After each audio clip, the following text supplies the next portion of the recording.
Hello, everyone. A very warm welcome to all of you to the fifth episode of The Failure Show. Today, we have with us a chartered accountant whose name is Rishikesh Jadhav.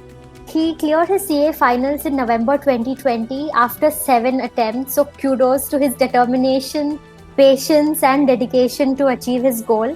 Currently, he is working as a management trainee at Motilal Oswal Home Loans. Interestingly, he is also a food entrepreneur who runs his own food startup named Rishi's Kitchen in Mumbai.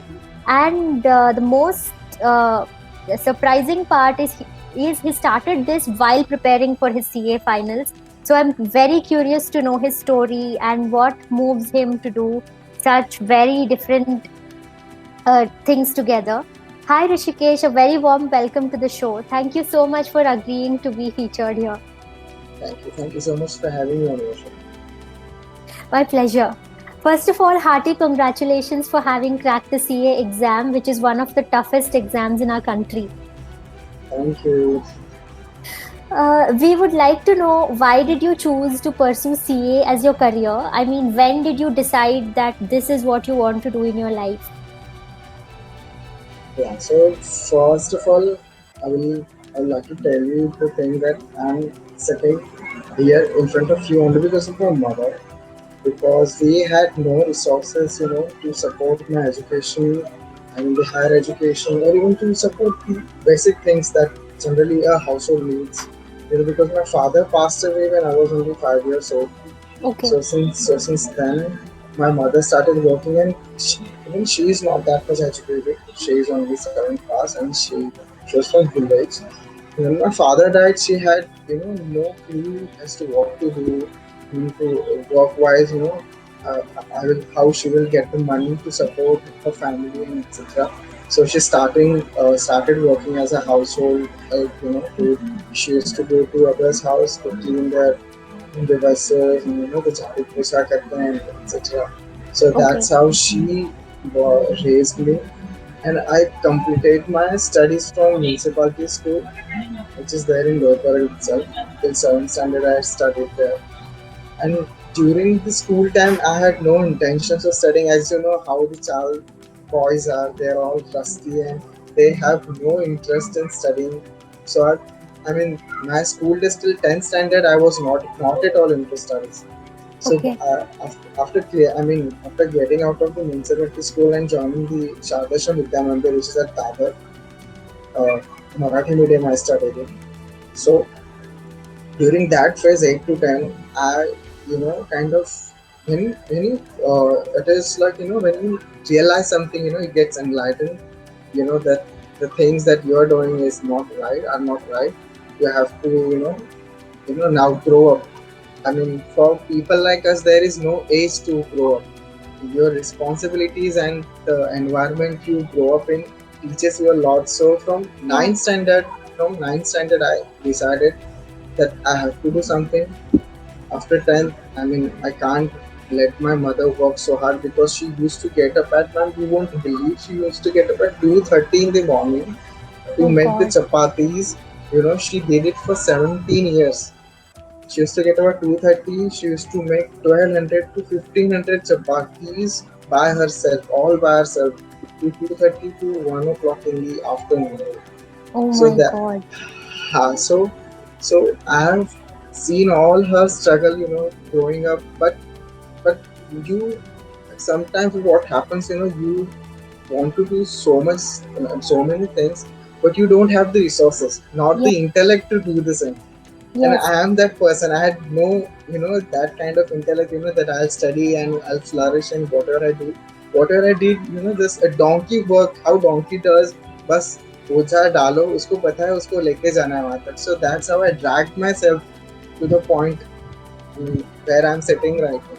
So yeah, that's how I decided I have to do something. And till 12th standard, I had no idea what I'm gonna do, because and with the grace of God, I got 80% in 10th. I don't know how I got 80%. Obviously, I didn't copy. I studied, because I got a center in St. Michael, which is in Mahim, St. Michael School. And my roll number was such that I used to sit on the front desk during the 10th standard. Yeah, and exactly in front of the invigilator. So there is no scope of copying also. Yeah. So I studied. I got 80%, and then went to Sydenham College.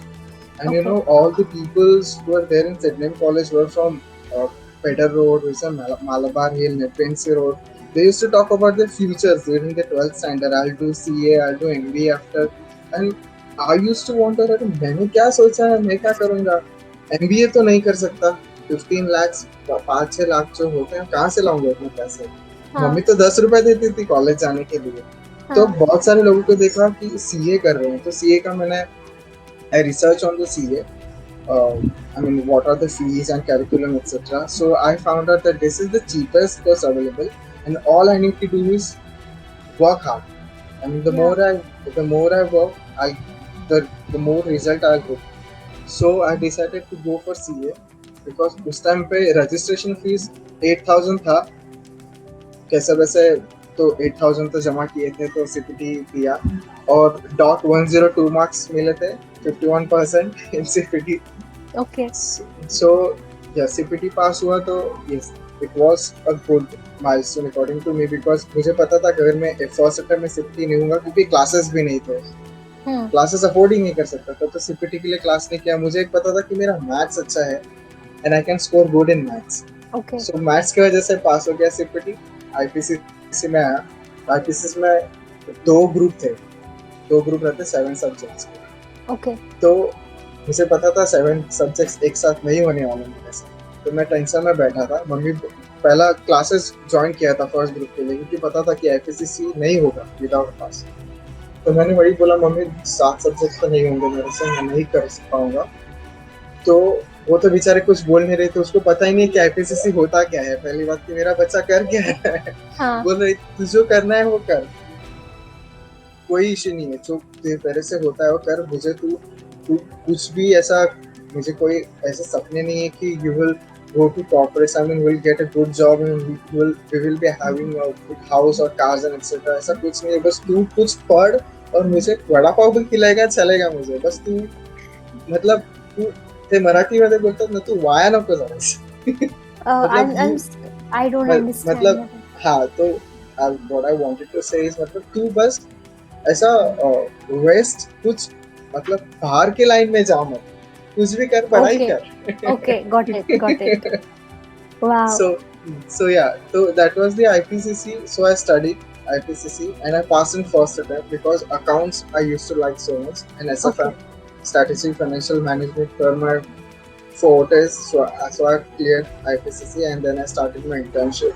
So during the time of internship, I grew up and my mother also, I mean, she was growing old and she was not that much fit, to do the kind of work she has been doing for so long. Yeah. So during the IPCC, I cleared the IPCC in 2014.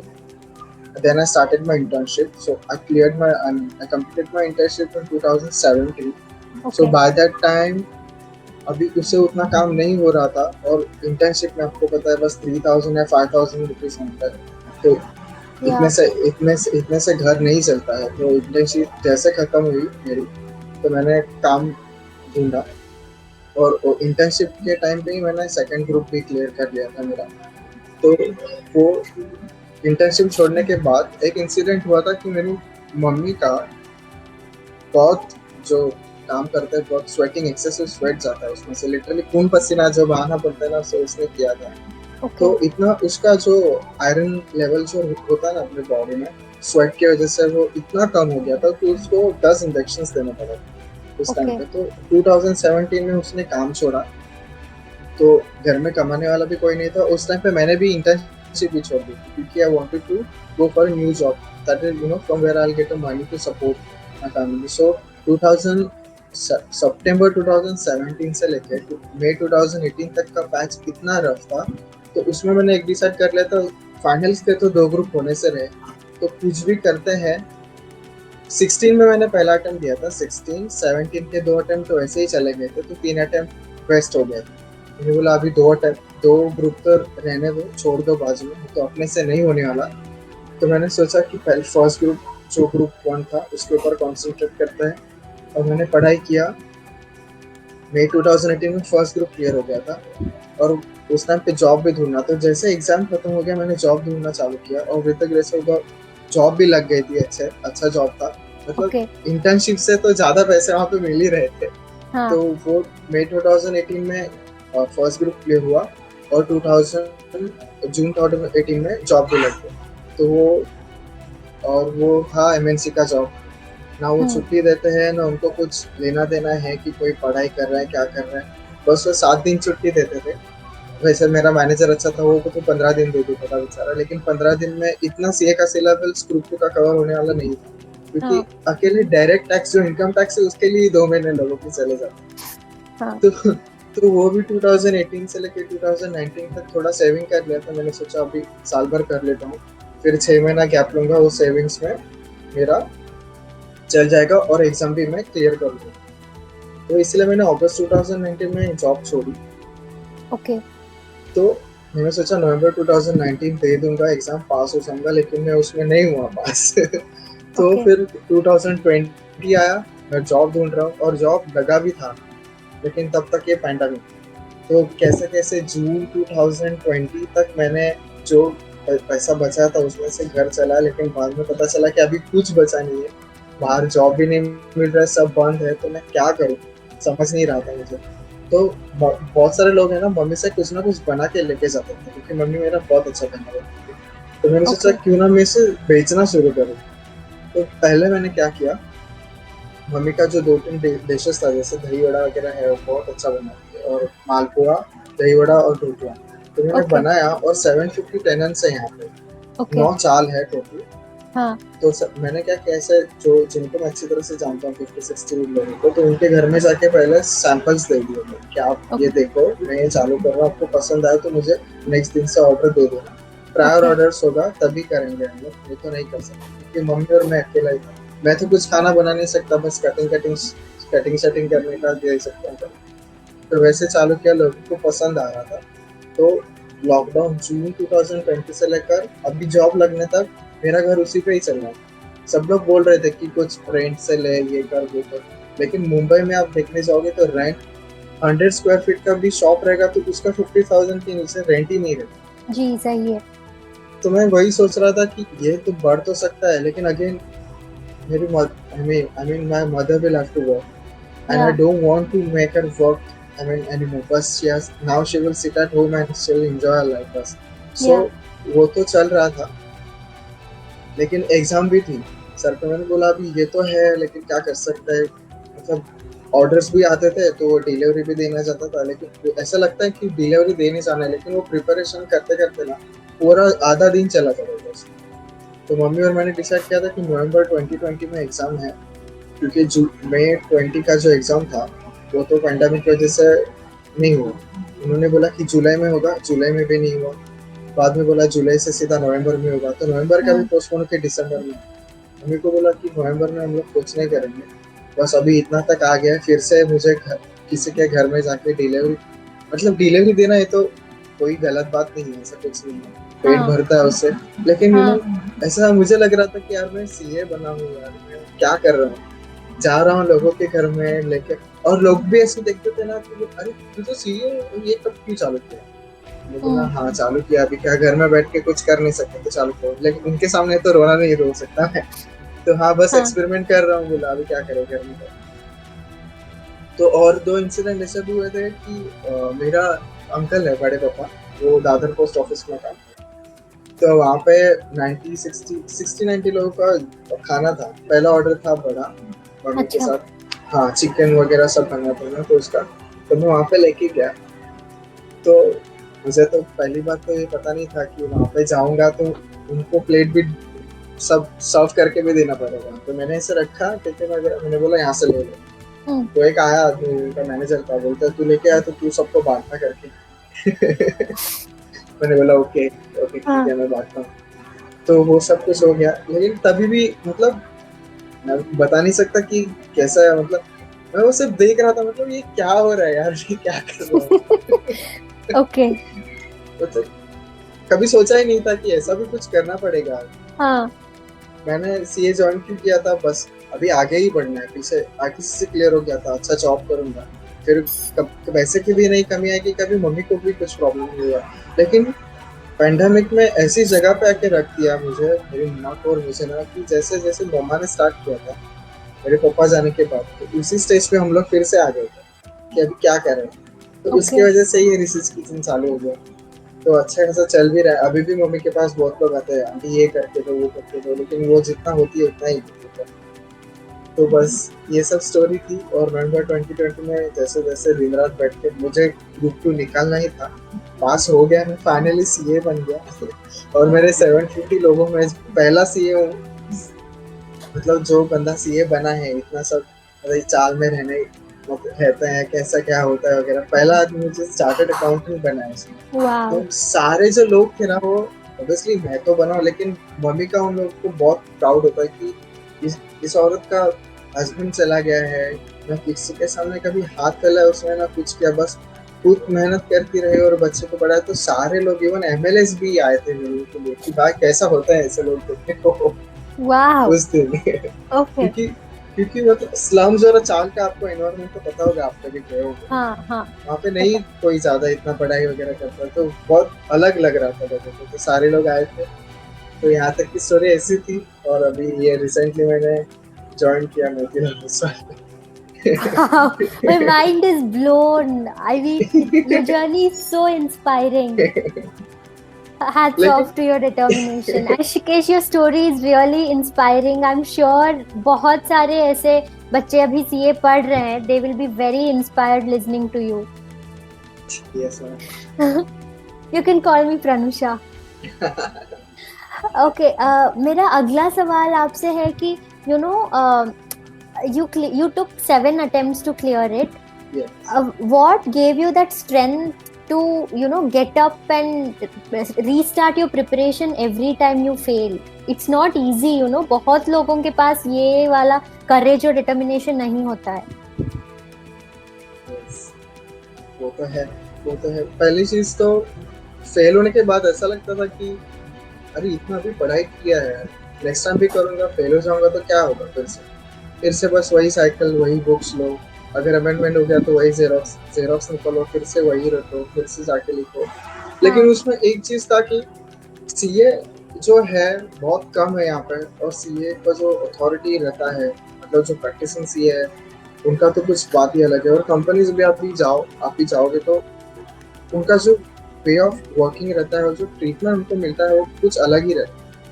तो वो भी था कि नहीं, मैं जो कर रहा हूँ वो छोटा तो बिल्कुल है नहीं, टफ है, इसी टफ है ठीक है, लेकिन जो लोग रहते हैं हर एक के इंटेलेक्ट पे डिपेंड रहता है कि वो कैसा जाते हैं। और फर्स्ट ऑफ ऑल तो एटीट्यूड, मतलब आप बोल रहे हो कि नहीं बस मैं 2-3 बार कर लूंगा, नहीं हुआ तो छोड़ दूंगा, उसका मतलब ये होता है कि आप उस चीज के बारे में सीरियस नहीं हो बिल्कुल।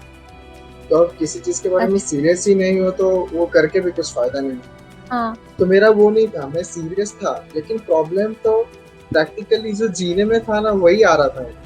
अगर कोई ऐसे बोल देता मुझे कि नहीं तुझे कुछ करना नहीं है, बस तो बस बैठ के पढ़ाई करना, तो मेरे ख्याल से मैं 2-3 अटेम्प्ट में निकाल देता। फर्स्ट अटेम्प्ट वाला तो मैं मटेरियल हुई नहीं, मैं तो वो ग्रीडी नहीं हूँ फर्स्ट अटेम्प्ट वाला। लेकिन इतना मेहनत नहीं करना पड़ता मुझे। लेकिन एक है वो सीरियसनेस चाहिए आपको, अगर पास होना ही है you have to be passionate about. Passion नहीं है तो कुछ नहीं होगा। आपको 2 वक्त की रोटी भी कमानी है तो कोई जो एकदम लेजी आदमी रहता है वो भी नहीं जाएगा, वो बोलेगा मैं, अगर मेरे जगह पे कोई रहता कि नहीं मैं दोस्त से ले लूंगा, बैठूंगा अच्छे से पढ़ाई करके दे लूंगा, लेकिन मेरे से तो वो भी नहीं होने वाला, क्योंकि वो तो खून में है ही नहीं कि किसी से लेके कुछ करो, बस करना है तो खुद ही करना है। बाकी के दोस्त भी बोलते थे अरे बहुत हो गया, अभी तेरा एज हो गया 25-26 होने का, कितना सीए करेगा, अभी छोड़ दे, जाके एग्जाम कुछ जॉब कर ले। मैंने बोला नहीं, तो बाकी की चीजें तो होती ही रहेंगी, पैसा भी कमाना है, पेट भी भरना है, जब तक हम लोग जिंदा है उतना तो करना ही है, लेकिन कुछ अलग तक करे कि खुद को अच्छा लगे, यार नहीं बस कुछ किया, सीए हो गया कंप्लीट। तो वही था डिटरमिनेशन। सुबह फेल होने के बाद ऐसा तो नहीं बोल सकता कि तुरंत दूसरे दिन बाद में करो, पहले तो 4-5 दिन रोने में चले जाते थे, मतलब लॉट इन रियलिटी रोने में, लेकिन वो मन में कोसते हैं ना यार क्या कैसा है क्या है, बस तो बाद में खुद को तैयार करने में कि नहीं भाई बस हो गया, रोना तो करना ही है, तो करना ही है। तो सुबह उठ के करना है। तो लेकिन ये जो 2020 था ना, उसमें एक चीज थी ऐसा दोस्त सबको मिले, और मेरे पास एक मेरी दोस्त थी, मैं फेल हो गया था 2019 नवंबर 19 में, तो मैंने लिटरली बोला था कि अभी नहीं, बस बहुत किया, क्योंकि मैं 196 मार्क्स पर मिले थे प्रमोशन आउट ऑफ 200, सिर्फ 4 मार्क्स से फेल हो गया था ओह, ओके 2019 ओके। नवंबर 2019 में। अगर वो 4 मार्क्स दे देते तो मेरा ये जो 2020 वाला जो स्ट्रगलिंग था, जो इतना हेल लाइक लाइफ था, वो होता ही नहीं। तो मैंने बोला हाँ अभी बस 4 मार्क्स से फेल हो गया, इसके अलावा मैं और क्या करूँ, और डिफरेंट क्या पढ़ाई करूँ कि मैं पास हो जाऊँ, तो कुछ नहीं समझता। मैं almost I had given up on CA. तो वो दोस्त थी, वो भी सीए अभी, she is attempting for first attempt, तो okay second attempt. So she was there for me, बोला अभी तू यहाँ तक आया है, फर्स्ट ग्रुप हो गया है, सेकंड ग्रुप नहीं देगा तो कुछ होने नहीं वाला। और एकदम गंदी बात बोल सकते ये है कि जो ओल्ड अटेम्प्ट ओल्ड सिलेबस वाले हैं ना सीए में, उनका ये जो अभी अटेम्प्ट है वो लास्ट अटेम्प्ट है। अगर वो बेचारे पास नहीं होते हैं ना, तो उनको न्यू सिलेबस में कन्वर्ट करना पड़ेगा, और फिर से उनको सब पढ़ाई करनी पड़ेगी। तो वो भी टेंशन था यार, ये तो लास्ट अटेम्प्ट नहीं हुआ तो क्या होगा, लेकिन पैंडेमिक की वजह से उन्होंने एक ग्रेस अटेम्प्ट दी। ओके तो ये सब भी था कि लास्ट अटेम्प्ट है, हमको ये नहीं पता था उस टाइम पे कि ये लास्ट अटेम्प्ट है, वो पता था, लेकिन एक्सटेंड होगा वो नहीं पता। हाँ तो बस चालू किया, प्रिपरेशन चालू किया। सुबह 6:30-7 बजे उठा था मैं, और 1.5 महीना ही था मेरे पास, तो 6:30-7 बजे से लेकर रात को 11 बजे तक वही करता रहता था। कुछ आए न आए, बस पढ़ना है, रिवाइज करना है, जो होगा देखा जाएगा, जाके लिख देंगे एग्जाम। बस तो 1.5 महीना वही था, सुबह 7:30 से लेकर रात की 11 बजे, बस पढ़ो अच्छा। पढ़ो पढ़ो पढ़ो। और तो उस टाइम पे आपने ये आपका जो स्टार्टअप है ऋषिज किचन, उसको कैसे मैनेज किया? वो छोटे ऑर्डर्स रहते थे कभी कभी, तो मैं बोल देता था कि आप खुद आके लेके जाओ, और बड़े ऑर्डर्स रहते थे तो कोई मान जाता था कि हाँ, कि मैं करके दूंगा और आके लेके जाएंगे। लेकिन मोस्टली तो वो बोलते थे कि पैंडेमिक है, ये है वो है, तो हम लोग आ नहीं सकते। तो हाँ, जिनको जाके देना पड़ता था, मैं तो नहीं लेता था, क्योंकि अच्छा। 1-2 दिन भी ऐसा लैग हुआ ना कि हाँ उस दिन पढ़ाई नहीं हुई, तो दूसरे दिन भी नहीं होती थी। सही। हाँ तो मैं वो 1 महीना तो कुछ भी नहीं किया था, मेरे मम्मी ने पूरा बंद रखा था, अच्छा। क्योंकि इतना पता था कि अभी एग्जाम निकालनी है बस, तो वो जाने दो, जो है ओके वो कुछ भी है संभाल लेंगे, तो पूरा बंद रखा था। तो उसके ओके बाद तुरंत एग्जाम होने के बाद नेक्स्ट से चालू कर दिया। ओके। तो आपका जो ये स्टार्टअप है, did you have to learn any new skills to manage it? It can be not just learning new skills, did you face any hurdles? For example कोई कॉम्पिटिटर्स हो आपके एरिया में, या सप्लाई चेन मैनेजमेंट, ऐसा कुछ हुआ क्या?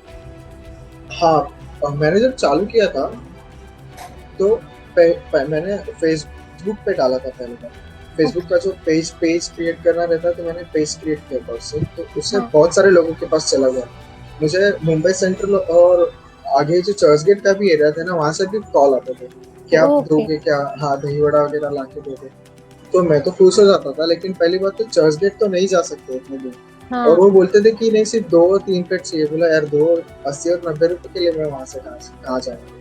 तो मैंने वहां पे वो डिसाइड किया कि अगर सप्लाई करना है तो मैं पहले ही बोल देता था महालक्ष्मी पर, महालक्ष्मी नीचे के ओके साइड और ऊपर के साइड डाल दो, उसके ओके आगे नहीं जाना किसी को, तो उतना ही एरिया देगा। ओके। और उस टाइम पे इतने लोग मंगाते थे कि मेरे चाल से बहुत लोग लेते थे। तो 1-2 बार ऐसा हुआ था कि दादर वगैरह में एक का ऑर्डर है और एक का ऑर्डर महालक्ष्मी में लेके जाना, तो वहाँ पे कन्विंस करना कभी कभी इतना ये हो जाता था कि प्लीज आप आके लेके जाओ वगैरह। लेकिन क्योंकि लोगों को अभी जोमेटो और जो स्विगी वगैरह उन्होंने आदत कैसे लगाई है कि फ्री होम हाँ डिलीवरी डोर स्टेप पे लाके दे दो, लेकिन मैं जैसा हूँ, मैं तो अगर जोमेटो और स्विगी पे नहीं जा सकता, क्योंकि उसके टेक्निकलिटीज फर्स्ट है, उनको किचन चाहिए रहता है, जो प्रॉपर किचन, होम किचन वो लोग नहीं एक्सेप्ट करते। और होम ओके किचन अब एक्सेप्ट भी कर लेते हैं, तो उनको वो जो लाइसेंस रहता है पीएमसी का, 2 मंथ तक लाइसेंस बोलते हैं जिससे जिससे फूड किचन आप चला सकते हो, तो वो लेना पड़ता। तो मेरे पास वो भी नहीं, ओके तो वो तो मैं लेने से रहा, और उनको पैसे भी 20-25,000 देने पड़ते हैं टू लिस्ट योर किचन और प्रोडक्ट्स ऑन देयर ऐप, तो मैंने ओके वो नहीं किया। तो और 2-3 लोग थे, मुझे ऐसे भी उस टाइम पे पता चला था कि सिर्फ होम किचन का जो कॉन्सेप्ट है ना, उसको वो लोग बढ़ा रहे हैं, कि वो लोग ऐसा ओके। ऐप बना रहे हैं कि सिर्फ होम किचन वहाँ पे लिस्ट होंगे जिनको घर का खाना चाहिए रहता है। हाँ। तो उन्होंने भी कॉल किया था, मतलब जैसे कोई कॉर्पोरेट्स हैं और जो मतलब फैक्ट्रीज भी ले लो कि उनको खाना नहीं मिल रहा है, तो वो उनका रिक्वेस्ट लेते थे और नियर बाय लोकेशंस में जो लोग हैं ना, जो घर से, जैसे मैंने चालू किया था, तो उनको उनसे खाना प्रोवाइड करके दे दो। तो ओके। एक दो बार मैंने वहां से किया था, लेकिन प्रॉब्लम क्या होता था, वहां से मार्जिन है ना बहुत लो हो जाता था, क्योंकि थोड़ा उनको देना पड़ता, ओके। थोड़ा मुझे मिल जाता था। मेहनत इतनी सारी लगती थी और मिलते थे 10-20 रुपए, उसमें से 5-10 टिफिन होंगे, तो बस 50-60 रुपए के लिए इतना मेहनत क्यों करनी है, क्योंकि मैं दही वड़ा और ये जो ढोकला वगैरह है, वैसे ही उसमें मार्जिन बहुत होता है। तो मैंने वो नहीं किया, क्योंकि उसमें खाना बनाने में ना बहुत मेहनत लगता है और मिलता तो कुछ नहीं है उसमें। हाँ। सब तेल वगैरह वो सब इंग्रेडिएंट्स में चले जाते, तो वो मैंने नहीं किया, तो उससे ही किया था। और उसके बाद एक हलवाई था, उसको मैंने फ्री सैंपल्स दिया था ढोकला का और ये मालपुआ का। तो ओके। उसको इतना पसंद आया, इतना पसंद आया, बोलता है मैं रखूंगा। तो मैंने बोला हाँ ठीक है, मैं तो 50 रुपए में देता हूँ, मैं आपको 50 रुपए दूंगा, आप 60 रुपए में बेच देना। तो बोलता है तू ये 50 रुपए में बेचता है? मैंने बोला हाँ। तो बोलता है कि मैं जो मालपुआ बेचता हूँ ना, वो मशीन मेड आता है, कस्टम मेड हाँ। बना के, वो मुझे 3 रुपए में पड़ता है और लोग खरीदते भी है। तो ओके। बोलता है हाँ, लेकिन तेरे मालपुए जैसा टेस्टी नहीं रहता वो। मैंने बोला तो ठीक है ना, फिर आप मेरा रखो। तो बोलता है मुझे उसमें 6 रुपया मिलता है भाई, एक पीस पे, और तेरे पीस पे 2 ही रुपया मिलेगा। हाँ। तो मैंने बोला ये तो हैंडमेड है, तो इतना क्वांटिटी में मेरे पास तो इतना कस्टमाइज करने के लिए मशीन्स वगैरह नहीं है, जो है वो है, मैं इतना में दे सकता हूँ। तो वही वो, उसमें मैंने एक देखा प्रॉब्लम, जो अच्छी चीज़ है खाने के लिए, अगर आप वो बेचना चाहते हो तो फर्स्ट ऑफ ऑल आपको वो मशीनरीज वगैरह चाहिए, वो तो बहुत इंपॉर्टेंट है। तो लोग तो बोल रहे थे कि नहीं आप जा, तू अच्छे बड़े स्केल पे कर वगैरह। तो मैंने वो सच में लिया था कि नहीं हाँ करते हैं, तो लेकिन मैं जब मैंने रिसर्च किया ना, तो जाता था रिसर्च करता था, दिखता था ये 5 लाख का मशीन है, इतना रेंट लगेगा, ये लगेगा। तो आगे ही सकता था, फिर से पीछे आता था, ये मेरे से नहीं है, क्योंकि मैं 5 लाख का मशीन नहीं ले सकता। हाँ। कि वो जाओ, मार्केट कवर करो, लोगों को कन्विंस करो कि ये मैं प्रोडक्ट है मेरा, आप रखो बेचने के लिए वगैरह, क्योंकि इतना छोटे से पीरियड में वो सब नहीं हो सकता। तो वो सब प्लान तो फिलहाल मैंने होल्ड पे रखा है, लेकिन मेरे मन में अभी भी है, क्योंकि मेरी मम्मी जो मालपुआ सच में बनाती है ना, लोगों को बहुत पसंद है। तो मैं पूरा उसका ऐसा ब्रांडिंग वगैरह करके कुछ अच्छा। सोच रहा हूँ, पहले भी सोचा था, अभी भी, अभी तो फिलहाल जॉब लगा, तो कुछ ना कुछ सेविंग वगैरह करके मैं वो कर सकता हूँ। तो वो प्लान चालू है इस किस्म का अभी भी मेरे माइंड में, कि एटलीस्ट मालपुआ तो पुश करो आगे, क्योंकि बहुत पसंद है लोगों को, और मेरे लोअर परल में कहीं कहीं भी नहीं मिलता है मालपुआ, सिर्फ मेरे घर में मिलता है। Okay, wow. I'll definitely come to your home when I come to Bombay.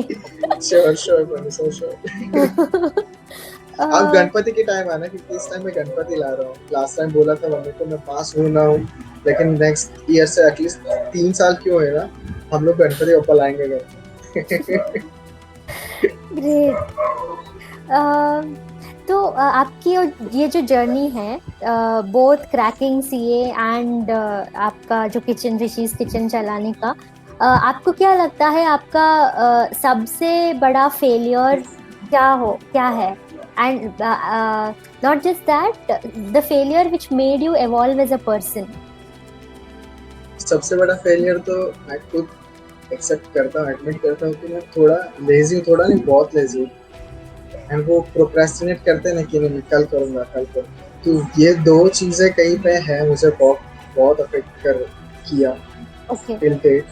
तो इसी ओके। इसकी वजह से आप बोल सकते हो कि नहीं, फेलियर का भी रीज़न वही था पहले ओके। इनिशियल डेज पे, क्योंकि लाइफ के बारे में सीरियस था, लेकिन जो चीज़ें करनी है उसके बारे में मैं इतना सीरियस नहीं था कि नहीं इतना करना है, क्योंकि एज कम था और हाँ। बाकी के दोस्त थे वो कुछ अच्छा कर रहे हैं, पार्टीज में जा रहे हैं, वो कर रहे हैं, तो कहीं पे मुझे भी लगता था यार मैं भी जाऊँ यार, थोड़ा एंजॉयमेंट करूँ। तो एंजॉयमेंट के वजह से थोड़ा मेरा भी पढ़ाई और सबके वजह से थोड़ा मैं दूर हो गया था, तो उसकी वजह से भी अटेम्प्ट लग गया था, वो भी रीज़न था। तो पढ़ाई तो मैं कर रहा था, लेकिन मैंने आपको बोला ना, जो सीरियसनेस तो 100% होना चाहिए ना, वो उस टाइम पे थोड़ा कम था। तो वो ओके। मेरा बिगेस्ट फेलियर था। तो कोई भी आता है पूछने के लिए, पूछता है दादा मैं सीए करूँ क्या, ये करूँ क्या, पहली बात है उसको वो बोलता हूँ कि तुम अगर 6 महीना बैठ के 7 से रात को 11 तक पढ़ाई कर सकता है, तेरा मोबाइल फोन इंस्टाग्राम वगैरह दोस्त लोग को बाजू में रखे तो तू कर, क्योंकि यहाँ पे ऐसा नहीं है कि तुझे बहुत इंटेलिजेंट होना जरूरी है, बस you have to Okay. Stick with your plans. तू तेरे प्लान से अगर स्टिक हो सकता है तो कर, नहीं तो मत कर, क्योंकि तुझे सिर्फ 94% 12th में मिले उसका मतलब ये नहीं कि तू सीए बन ही सकता। तो वो एक था। तो ये जो Okay. लेजीनेस और जो प्रोक्रेस्टिनेशन है जो कॉर्पोरेट्स में यूज करते हो वो तो है ही मेरे लाइफ में, इसीलिए वो तो बिगेस्ट फेलियर था, तो उसको मैंने बहुत सुधारा है। बस उससे Okay. वो चीजों से मैं दूर ही रहता हूँ, दो चीजों से। Okay. So, you are saying that the way all of us can overcome laziness and procrastination is by staying away from social media and by following our passion, right? Yes yes yes, because दूसरे क्या कर रहे हैं वो देख के ना हम लोग थोड़ा सा अपना जो रूट है उससे थोड़ा डाइवर्ट हो जाता है, हाँ. डीरेल हो जाता है अपना ट्रेन। तो वो नहीं होने देना चाहिए पहली बात तो, क्योंकि बहुत कुछ करना है और दूसरे क्या कर रहे हैं उस पर ध्यान देंगे तो आपको जो करना है वो कभी सोचेंगे उसके बारे में। सही है. So we should stop comparing ourselves with others. Yes obviously right. Okay. Lastly, Rishikesh, do you have any tips to share with the students who are preparing for CA or other competitive exams also, like UPSC, RBI, SEBI, etc. And also to startup founders, who have already started up or who want to start up. Do you have any tips for them? Startup, I mean, I won't say that I have a startup right now because it's just a small kitchen I started with my mother. So Okay. I don't think I'm in a position to, give them an appropriate advice about the startup. But एक चीज तो बोलूंगा कि कुछ भी आप कर रहे हो तो उसका पूरा प्लानिंग, मतलब प्रैक्टिकल गेम प्लान पूरा बना के उसमें आप जाना चाहिए आपको, चाहे वो पढ़ाई हो या बिजनेस हो कुछ हो। बस ऐसे कुछ फुगाजी की नहीं आइडिया है वो ऐसे करेंगे वैसे करेंगे, वो उससे चीजें कभी भी नहीं होती। Okay. वो आपका 10th का भी एग्जाम हो चाहिए और यूपीएससी का exam, planning is must. Okay. और यस रिसर्च ऐसा तो बोल सकते हैं, लेकिन पहली बात तो आप जब तक उस चीज में घुसते नहीं हो तो रिसर्च करने नहीं वाले। तो yes the planning I will say the most important thing. If you fail to plan then you are planning to fail. Okay. Great. Thank you, Rishikesh. This was a wonderful interview. I'm sure बहुत सारे लोग आपकी journey से inspire होंगे. I am also very inspired by your journey. Thank you. This is the first time somebody is interviewing me and asking me about my life, because I have shown, big people, giving an interview and telling the people about their lives and how they did it. And so when first time you asked me whether I'll appear for an interview, I was thinking in my mind, interview है मैं क्या बताऊंगा, what I have achieved, मतलब लोगों को बहुत सारी ऐसी बड़ी बड़ी चीजें जाननी रहती हर वक्त, क्योंकि हाँ उसने ऐसे किया वैसे किया। अरे यार मैंने तो अभी तक कुछ नहीं किया, अभी तो just my life has just started, तो मैं वही सोच रहा था। तो लेकिन आपने जब बोला कि नहीं ऐसा है तो मैंने सोचा नहीं तो करना चाहिए, मतलब कुछ बड़ा करने से ऐसा नहीं होता कि आप इंटरव्यू के लायक बन जाते, छोटी छोटी चीजें ही बड़े होते हैं तो बड़ी हो जाती है। बिल्कुल, I agree with you. And according to me, cracking CA exam is not easy. वो तो है। हाँ, तो according to me, you have achieved something very substantial. Of course, all of us keep feeling, right? और करना है, और achieve करना है. That's a natural feeling. You have only just started. We wish you all the very best in your career. Thank you, Pranusha. Thank you so much.